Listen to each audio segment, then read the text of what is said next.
Hello everyone, and welcome to... If you're not caught up, I'm building this platformer game without using any game engine, and I've previously gotten to this point. Actually pretty good stuff. I do think the movement is genuinely fun. Biased? Maybe. I'm not going to work on movement again regardless, because it's time that I added the other half of the player controls, meaning I need a combat system. Well, not exactly time, we're like 5 minutes to combat a clock. I have a couple chores that I need to take care of first.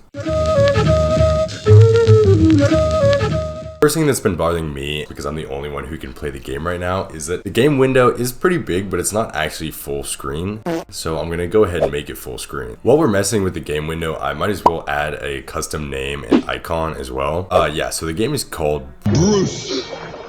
Actually, the dude is named Bruce. Hello, Bruce. But it's his game, so I called the game Bruce too.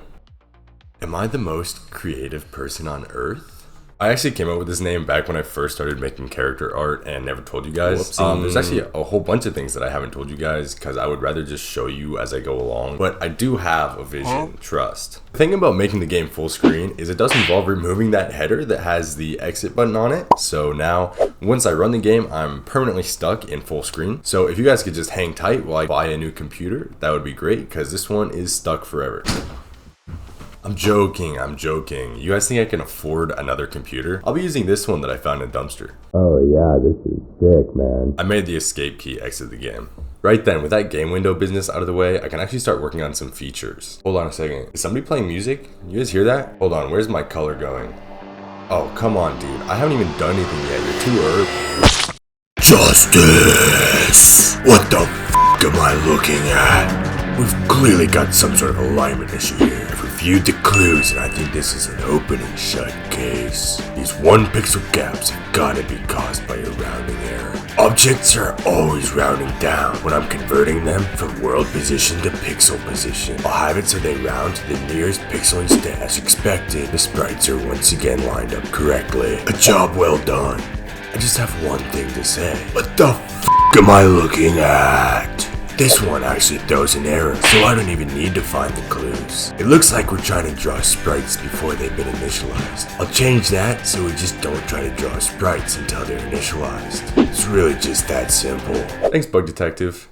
That will actually be it for game window stuff. There are a couple things that aren't really rubbing me the right way about my player movement right now though, so I'm gonna go ahead and take care of those. I should add coyote timing and jump buffering because these are pretty standard procedures for platforming games that are supposed to be like fun. But I didn't add them in my big movement overhaul last time. If you're not familiar with coyote time, it's just a way of giving the player a little bit of leeway when it comes to jumping off the edge of a platform, where for a split second after they leave the platform, they can still jump. Jump buffering is similar except for the player hits the jump key before they've hit the ground. That input is stored for a second, so when they hit the ground, they'll actually use that jump. Don't say I never did anything nice for you. When it comes to video game combat, there are truly infinite possibilities.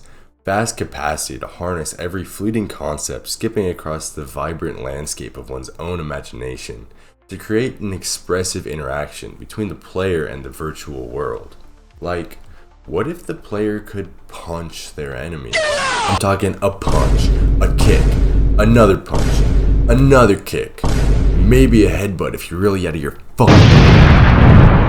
So the combat's not going to be all that unique. That's alright, as long as it comes out butter, I'm pretty sure that the game's going to be fun. As far as controls go for combat, my original thought was I would use the arrow keys for directional attacks. I decided against it though. I think that's too many controls and would probably end up taking away from the core experience of the game. I decided to use the mouse for the attacks instead, in part because it's going to be very convenient later down the line. Using the left click, I can use a light attack, and right click, I can give the player a heavy attack. So to get started, I drew myself a new cursor because now the mouse is part of the game. Also, for some visual feedback, I made this punching bag to punch. Don't you just want to punch him?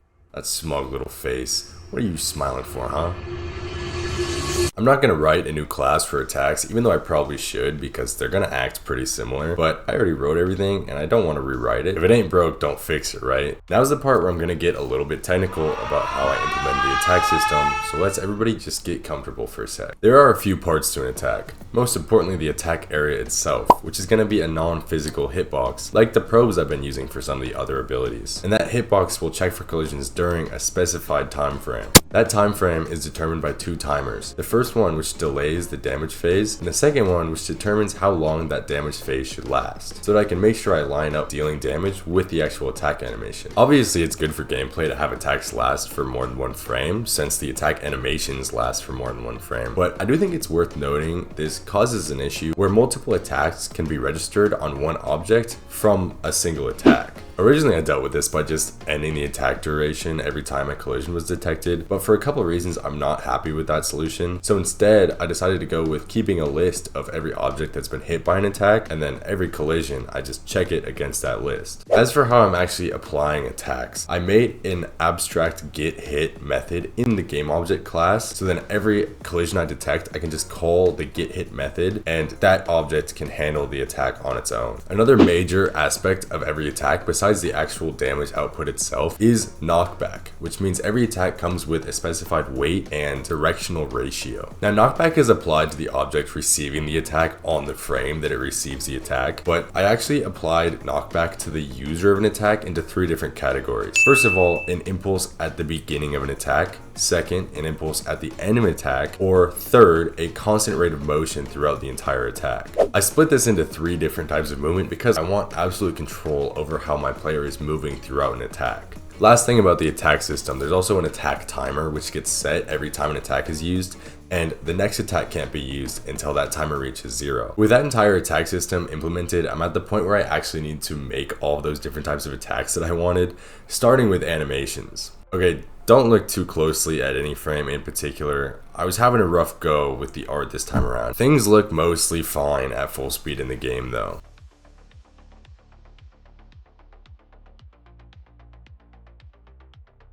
Now is the part where I spend all of my time and effort fiddling with all of those variables for all these different attacks. There's only 7 of them, but it sure felt like a lot more because I could not make up my mind about any of them. For most of the process while I was developing this attack system, I was really worried that it was just going to feel clunky and going to be super hard to land attacks. It actually feels pretty nice, and it's really easy to land some good combos, which I'm really happy about. Combat's still not finished though. There is one major thing that is annoying me about the gameplay right now.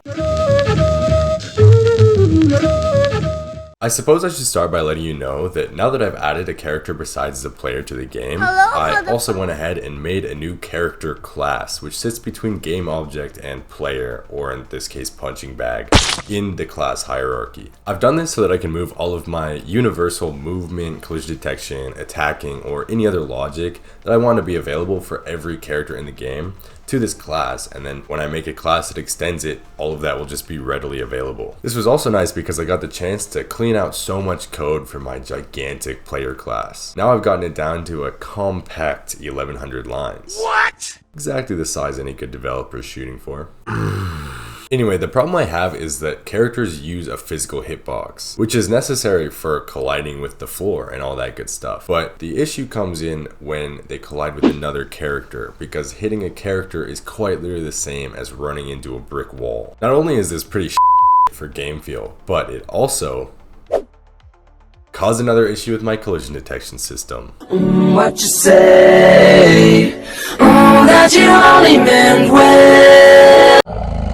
Because I don't think ahead, and because I've only had one object that could move this whole time, my collision detection system doesn't even consider that 2 objects that collide could both be moving at the same time. I don't want to go in depth on what I did to the collision detection system. Oh, thank God. Because I've already talked about that for 4 videos in a row now. But the gist is, every time I'm detecting a collision, I'm going to check the label on that hitbox. This will allow me to resolve collisions differently for a solid object or a character or another label that I need to implement in the future. Of course, that does mean that now I do actually need to make a new collision handling system for character interactions. I could just ignore them and let characters pass right through each other, which honestly isn't the worst option in the world, but I don't love it. I want it to be a little more responsive than that. It also makes it a lot harder to land attacks, so I'm not going to do it. So I decided I'd make a system where characters are allowed to overlap, but they'll be pushed away from each other. Like if you ever tried to push 2 magnets together the wrong way. I didn't think this was going to be that hard because 1, optimism, and 2, I actually got pretty close on my first attempt, but it was not that easy.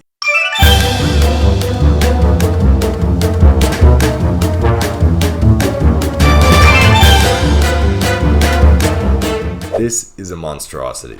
It looks pretty decent in game though, so I'd say worth the effort. Since characters are now able to overlap, I decided that it was a good time to add damage to the descent and dash abilities. Originally, I was going to give them attack boxes that happen right in front of the player for dash or right under the player for descent, but I decided it would be easier just to use the player's regular hitbox and call get hit directly from the collision detection. I also made the descent ability do variable damage depending on how high the player descends from, as well as variable knockback depending on how close to the center of the enemy the player lands, which I think is sick despite its simplicity. Oh, and do you remember earlier when I was talking about jump buffering? Well, I added the same concept to the attacks. So if the player attacks a little bit too early, then that input is stored and the attack will just go off once the attack timer reaches 0. So at this point, the combat system is fully implemented. I did go ahead and add some damage indicators for fun. I like the damage indicators a lot, and I probably will make them look nicer and keep them in the game in the future. Actual last thing, I gave the punching bag an attack. It kind of just wiggles around for a second and it's on a random timer. Yeah, I'm not gonna do any enemy AI right now, but the attack is there. And now that it's got an attack, you can't say it's not a fair fight.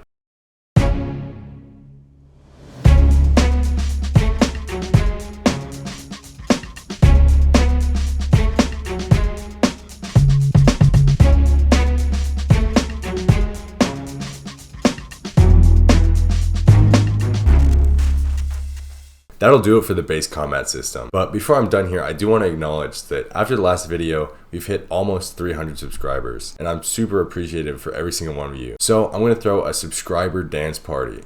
1 millisecond per subscriber. Let's get it. Make sure to subscribe so you can get in on the next subscriber dance party. Also, so you can stay updated on the project. And if you're still watching the video, make sure to drop a like too. I'm going to start working on adding items to the game, which is going to work into the final combat system. So look forward to that in the future. Also, pretty soon here, I'm going to need to buckle down and upgrade my art. But until then, I'll see you next time.